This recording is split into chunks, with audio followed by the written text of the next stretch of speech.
C'est avec le cœur serré que nous avons regardé la vidéo suivante.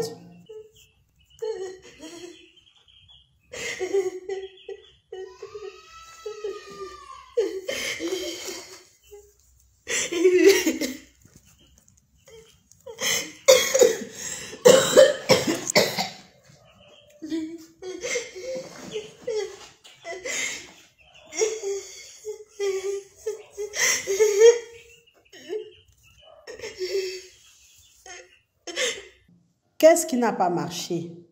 Certainement, plusieurs facteurs se sont imbriqués et ont causé l'échec de cette dame et la mort de ses poulets. Sachez que dans la vie, il n'y a pas de hasard. Et dans le domaine de l'élevage, il y a des points clés que vous ne devez pas négliger avant de vous lancer. Sinon, ce qui est sûr, vous allez vous retrouver en train de pleurer comme cette dame. Déjà, la formation. Nous n'allons jamais cesser de vous le dire. Ne vous lancez dans aucun business dans le domaine agricole ou dans le domaine agro-industriel si vous n'êtes pas convenablement formé. Les économies que vous croyez faire en vous lançant directement sans fondation solide, vous allez constater sur le terrain que vous allez perdre bien plus que ce que vous auriez investi dans une bonne formation. Et au final, vous serez à la case départ. On ne s'improvise pas agriculteur. On ne s'improvise pas agro-industriel. De la même façon que le maçon, le violoniste, le charpentier, le couturier, etc., toutes ces personnes se forment. De la même façon, il faut également savoir que l'agriculture est un métier qui s'apprend. Si vous souhaitez être aviculteur, porciculteur, cuniculteur, etc., prenez le temps de vous former, que ce soit sur le plan théorique, que ce soit sur le plan pratique. C'est capital parce que beaucoup d'échecs s'expliquent par des failles, par des lacunes au niveau de la connaissance.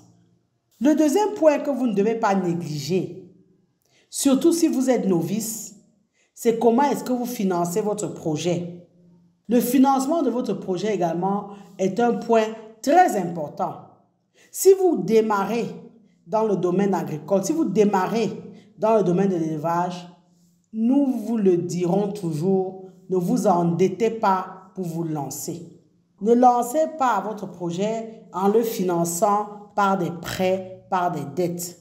Le mieux est de prendre le temps qu'il faut pour épargner la somme nécessaire, soit par des tontines, soit par une simple épargne, et par la suite prendre le risque de vous lancer avec vos économies.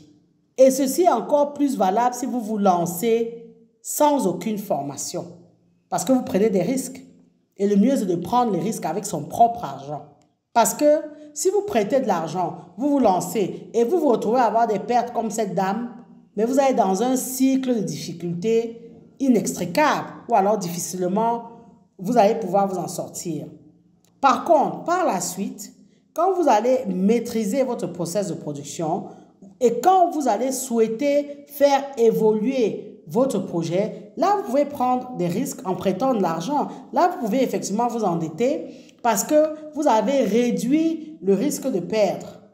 Le troisième point clé dans le domaine de l'élevage, c'est votre bâtiment. Le bâtiment, c'est l'abri de vos animaux. Vous ne pouvez pas faire l'élevage si vous n'avez pas un bâtiment conforme. Ça n'a l'air de rien, mais c'est très important. Avoir un bâtiment conforme et adapté est capital. Parce que c'est parce que vous avez un bâtiment conforme que vous allez gérer les aspects température, donc aération, les aspects luminosité qui ont un impact dans le domaine de l'élevage, les aspects hygiène et autres. Ne négligez pas votre bâtiment. Le mieux quand on n'a pas de moyens, c'est de louer un bâtiment d'élevage.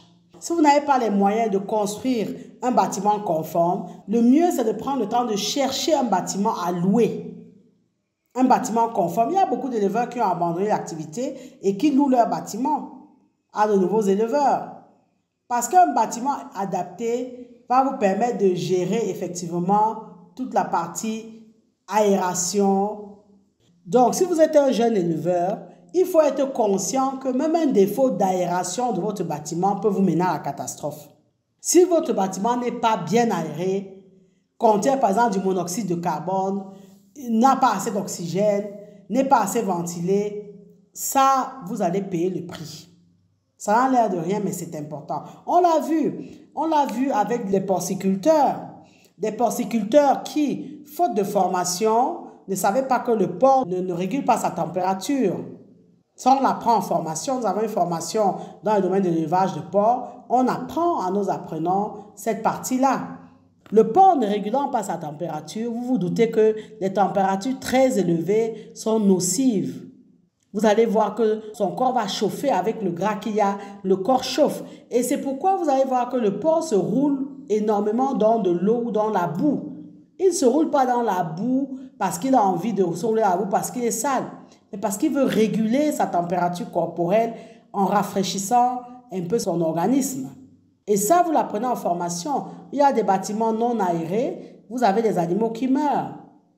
En dehors de la conception proprement dit du bâtiment et de la gestion donc de l'environnement, il faut savoir que l'équipement également de vos bâtiments est très important. Donc, équipez convenablement les bâtiments et les abreuvoirs, les mangeoires et autres équipements adaptés si vous souhaitez faire l'élevage. Les aspects hygiène et biosécurité sont également des facteurs bloquants dans l'élevage. En effet, si vous vous lancez sans maîtriser les règles d'hygiène, les règles de biosécurité dans le domaine de l'élevage, un jour ou l'autre, vous serez également comme cette jeune dame à terre, au propre comme au figuré. Parce que les règles d'hygiène et de biosécurité sont à la base de tous les élevages, particulièrement les élevages industriels. Donc, prenez le temps de maîtriser les règles d'hygiène, les règles de biosécurité et surtout, travaillez à les appliquer, quel que soit ce que ça peut vous coûter. Oui, ces règles sont contraignantes, mais sans rigueur, vous ne réussirez pas dans le domaine agricole. Et reconnaissons-le, c'est une des faiblesses de notre environnement, le manque de rigueur ou l'insuffisance de rigueur. Nous ne sommes pas vraiment assez rigoureux. Tremper ses pieds dans le pédiluve semble être la croix et la bannière pour certains éleveurs. Pourtant, c'est rien. C'est juste mettre un espace, mettre de levirunette et y tremper ses pieds. Mais vous allez voir des éleveurs qui vont négliger cette étape, qui ne vont pas trouver ça important. Vous allez les voir enjamber ce pédiluve, etc., etc.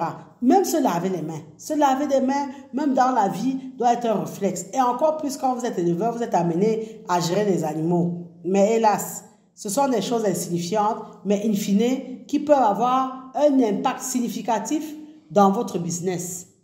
Le choix de vos reproducteurs ou des sujets que vous comptez élever doit également être pris en compte de façon rigoureuse. Vous devez savoir chez qui vous achetez vos sujets que vous allez mettre dans votre ferme. Est-ce que l'éleveur ou alors l'organisme, là où vous êtes allé acheter ou là où vous comptez acheter vos animaux, est-ce que ces personnes sont sérieuses, sont rigoureuses, sont crédibles? Peuvent-ils vous donner la traçabilité des actions dans leur ferme? Peuvent-ils vous garantir qu'ils ont administré par exemple les premiers vaccins, qu'ils ont administré le fer comme il se doit? Etc., etc. Ça, c'est très important parce que si vous commencez votre projet avec des animaux qui ont des failles, avec des animaux non conformes, au final, quel résultat vous allez obtenir? Le résultat sera loin de vos attentes. Les simples vaccins qu'on fait les premiers jours, l'administration des vitamines, des oligo-éléments de démarrage, est-ce que c'est fait, est-ce que c'est bien fait? Ça a un impact. Quand on dit de donner le fer le 3e jour, de donner les anticoccidiens, de donner ceci ou cela, ce n'est pas pour rien. Hein? C'est parce que par la suite, ça aura un impact dans la survie de l'animal, dans l'évolution de l'animal. Un autre aspect qui est très négligé quand on se lance dans le domaine de l'élevage, c'est l'aspect de la sécurité. Quand vous faites l'élevage, sachez que les coups de vol sont légion. Sachez même que vos bêtes peuvent être empoisonnées. Les bêtes sont fréquemment volées dans les fermes et il peut y avoir des actes de malveillance dans votre ferme. On peut empoisonner vos animaux pour X ou Y raison.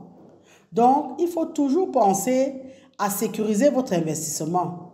Tout ce qui est porte, tout ce qui est clôture, caméra, etc., quand vous le pouvez. Parce que là également, vous avez des éleveurs qui sont aujourd'hui endettés ou aujourd'hui dans le chagrin parce qu'effectivement, ils ont subi des coups de vol ou alors ils ont subi des actes de malveillance au niveau de leurs bêtes. Donc ça, c'est des points également qu'il ne faut pas négliger. En tant qu'entrepreneur, les échecs font partie du chemin. Les épreuves font partie du business. Donc, vous devez travailler votre mindset. L'état d'esprit va conditionner votre succès. Votre état d'esprit va déterminer votre réussite. Quand un célèbre blogueur a dit « En entreprenant, on ne pleure pas. C'est interdit de pleurer. » Ça nous fait sourire, mais c'est la vérité. Parce que si vous n'êtes pas armé mentalement, ne devenez pas entrepreneur. Si vous n'êtes pas armé dans votre tête, ne commencez même pas. Parce que vous allez risquer de devenir dingue, de devenir fou. Oui, c'est difficile d'être entrepreneur. Il faut vraiment tirer chapeau aux personnes qui se lancent dans l'entrepreneuriat et à ces personnes-là qui réussissent. Parce que ce n'est pas évident. C'est déjà difficile d'être entrepreneur en général, mais avouons-le, c'est encore plus difficile d'être un entrepreneur agricole. Parce que même la nature, souvent, ne vous fait pas de cadeaux. Le risque climatique est significatif. Mais sachez qu'il n'y a pas plus grande école que les échecs. Les échecs sont des enseignements. Mais il faut avoir le bon état d'esprit, le bon mindset pour capitaliser ces échecs et en faire une force. Donc, nous encourageons cette jeune dame à prendre cette épreuve comme un enseignement.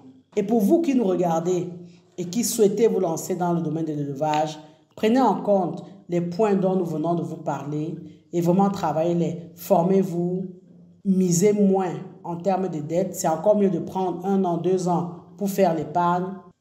L'hygiène, la biosécurité ne doit pas être négligée. Même si c'est contraignant, même si ça a un coût, faites-le, etc., etc.